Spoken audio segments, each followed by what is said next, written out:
Baie welkom by ons reeks Compelled by Compassion se groep sessies. Oor die volgende paar weke gaan ons 'n bietjie insak in hierdie tema en ons hoop dat dit jou lewe regtig geestelik sal verryk.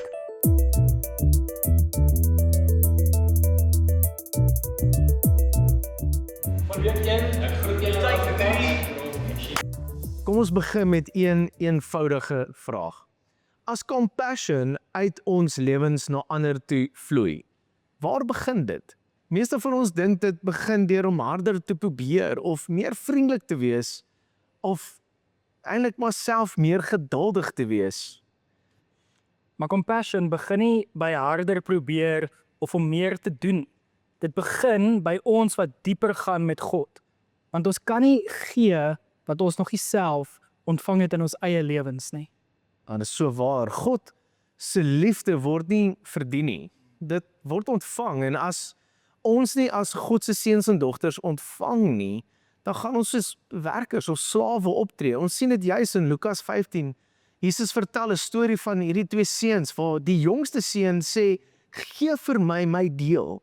Hy wil die pa se goed hê, maar hy wil nie eintlik verhouding met die pa self hê nie. Aan die ander kant sê die oudste seun weer, "Kyk hoe hard het ek gewerk."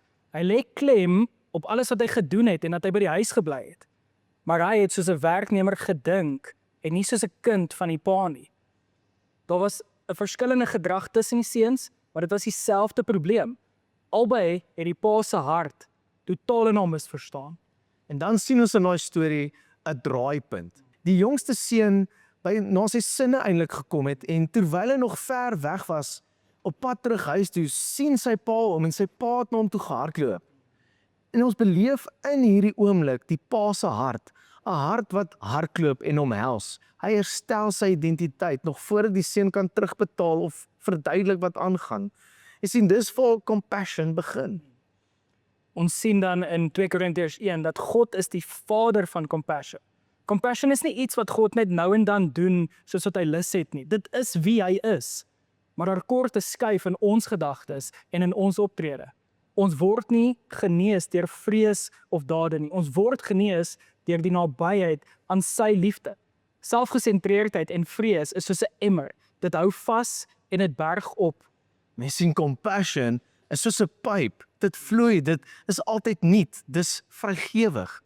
Want vrees vat ons altyd na 'n plek toe waar daar nie genoeg is nie. En liefde vat ons altyd na 'n plek toe waar alles 'n geskenk is. Jy sien, ons geestelike volwassenheid begin nie by onsself regmaak nie. Dit begin by die omhelsing ontvang van ons Vader God.